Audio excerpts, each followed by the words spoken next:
जिन्होंने इस कोरोना की महामारी के अंदर दिल्ली के अंदर जी जान से काम किया, सफाई कर्मचारी हों, नगर निगम के कर्मचारी हों, अस्पतालों के डॉक्टर हों, नर्स हों, सैनिटेशन स्टाफ हो, इन सब लोगों को कई महीनों से तनख्वाहें नहीं दी गई हैं।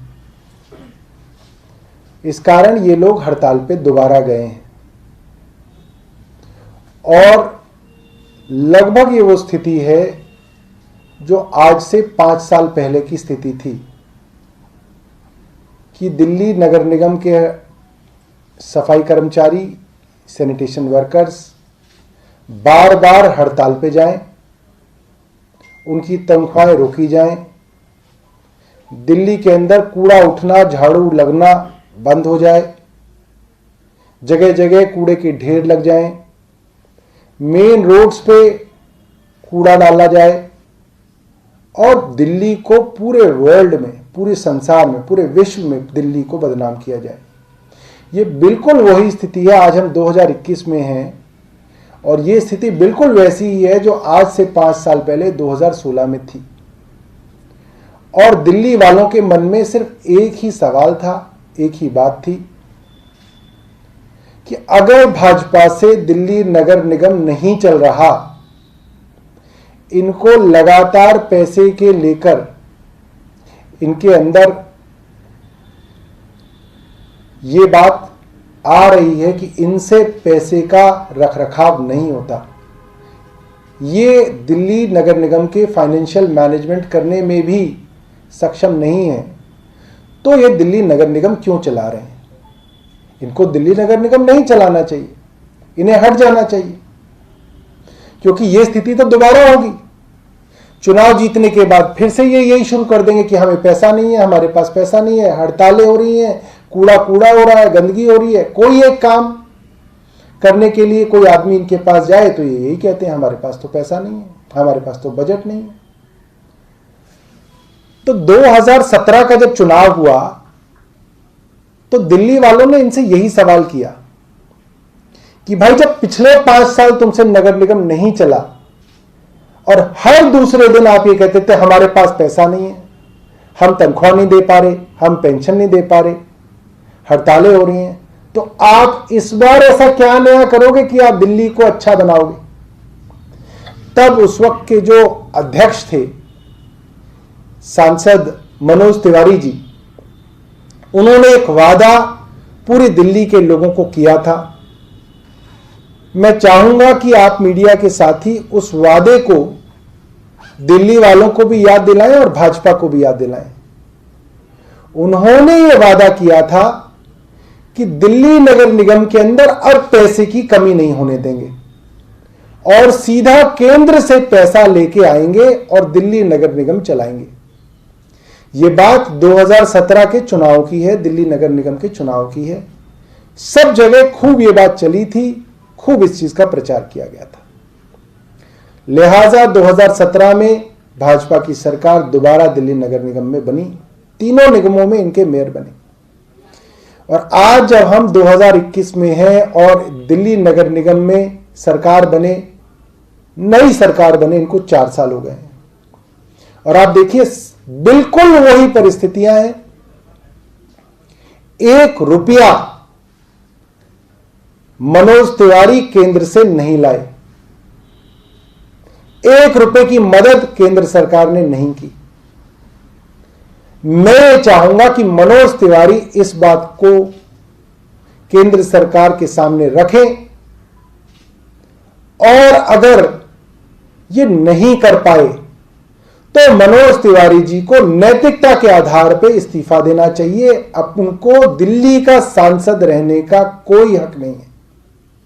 मनोज तिवारी इस बात पे अपना इस्तीफा दें कि उन्होंने दिल्ली वालों को झूठ बोला, पूरी दिल्ली के लोगों को गुमराह किया और एमसीडी को दोबारा सत्ता में आने के बाद भी 1 रुपया भी केंद्र से नहीं मिला। और दूसरी बड़ी बात मैं आप लोगों से यह कहना चाहता हूं कि नगर निगम की ये ड्रामेबाजी, नौटंकी देखते हुए दिल्ली वालों को 15 साल हो गए। घूम फिर के एक ही बात रहती है, हमारे पास पैसा नहीं है, हमारे पास पैसा नहीं है। हाई कोर्ट के अंदर कई बार दिल्ली नगर निगम जा चुका है, कई प्राइवेट लोग जा चुके हैं, और वहां पे हाई कोर्ट में यह बात साफ हो गई है कि दिल्ली सरकार को जो पैसा नगर निगम को देना चाहिए उससे ज्यादा ही दिया हुआ है। इसीलिए हाई कोर्ट ने अब तक कोई इनके लिए ऑर्डर नहीं दिया। कई बार ये गए, क्योंकि हाई कोर्ट के सामने जब कागज दिखाए जाते हैं तो उस कागजों में यह बात साफ होती है कि दिल्ली सरकार का पैसा बकाया नहीं है, सारा पैसा दिया गया है।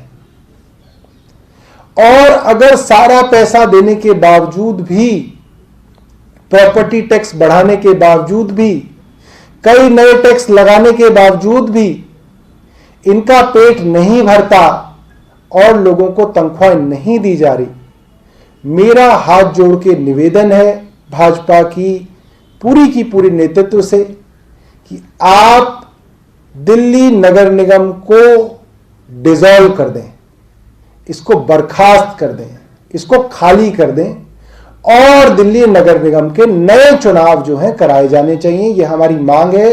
दिल्ली नगर निगम पूरी तरह फेल है, भाजपा का नेतृत्व पूरी तरीके से एक्सपोज हो गया है। पैसे के घोटाले, रोज मैं थक गया हूं घोटालों के बारे में प्रेस कॉन्फ्रेंस कर करके, मैं थक चुका हूं। हजारों करोड़ के घोटाले हैं, कोई जवाबदेही नहीं है, कोई कहने वाला नहीं है, कोई सुनने वाला नहीं है, और दिल्ली वालों की दुर्दशा इन्होंने की हुई है। तो दिल्ली नगर निगम को बर्खास्त करना चाहिए, इसको डिसॉल्व कर देना चाहिए और दोबारा से दिल्ली नगर निगम के चुनाव कराने चाहिए, ताकि दिल्ली नगर निगम के अंदर अच्छे लोग आए और दिल्ली नगर निगम को सुचारू रूप से चलाएं। धन्यवाद। नगर निगम में क्या वो भी एक हो जाना चाहिए जैसे पहले हुआ करता था 15 साल पहले? देखिए, दिल्ली नगर निगम, अगर ये तीनों नगर निगम किसी और पार्टी के हाथ में होते तब ये बात कही जा सकती थी कि दक्षिण नगर निगम के पास ज़्यादा पैसा है, उत्तरी और पूर्वी के पास कम पैसा है, लिहाजा हालात खराब है। मगर अभी कुछ दिनों पहले जो इन्होंने बहुत बड़ा घोटाला किया, उसके अलावा जो कई सारी चीजें आई, वो तो ये सामने आई कि दक्षिण दिल्ली नगर निगम को कई हजार करोड़ रुपए देने पूर्वी नगर निगम को। दक्षिण नगर निगम के पास पैसा है, पूर्वी नगर निगम के पास और उत्तरी नगर निगम के पास पैसा नहीं है। इनकी देनदारी बनती है तब भी नहीं लेना चाहते। तो जब इनके पास पैसा आ सकता है और नहीं लिया जा रहा, डीडीए से पैसा आ सकता है कई हजार करोड़ रुपए, वो नहीं लेना चाह रहे, तो उसका कारण यह है कि जानबूझ के कर्मचारियों को परेशान करना, दिल्ली वालों को परेशान करना, ताकि दिल्ली की सरकार बदनाम हो, ये मकसद है इनका। मकसद बिल्कुल ये नहीं है कि फाइनेंशियल मैनेजमेंट के बहुत सारे तरीके हैं, आपने जो सुझाया वो भी एक तरीका हो सकता है, मगर इनकी समस्या ये है कि इनकी नीयत में खोट है, इनको इनके अंदर इच्छा शक्ति नहीं है कि ये दिल्ली नगर निगम को अच्छी तरह से चलाएं। उनका सवाल दूसरा था, वो कह रहे थे क्या आपको लगता है कि तीनों नगर निगम अगर एक हो जाए तो स्मूथ फंक्शनिंग होगी, ये जो अलग अलग मान लीजिए? नहीं, मेरा तो ये मानना है कि जितना डिसेंट्रलाइजेशन हो, जितने आप देखिए नए राज्य भी बनते हैं, उनको बनाने के पीछे मूल जो है वो ये रहता है कि छोटा राज्य होगा तो उसको चलाना आसान होगा। जैसे तेलंगाना बना, उत्तराखंड बना, छत्तीसगढ़ बना, तो जितना डिसेंट्रलाइज्ड हो उतना बेहतर है, हमारा तो ये मानना है।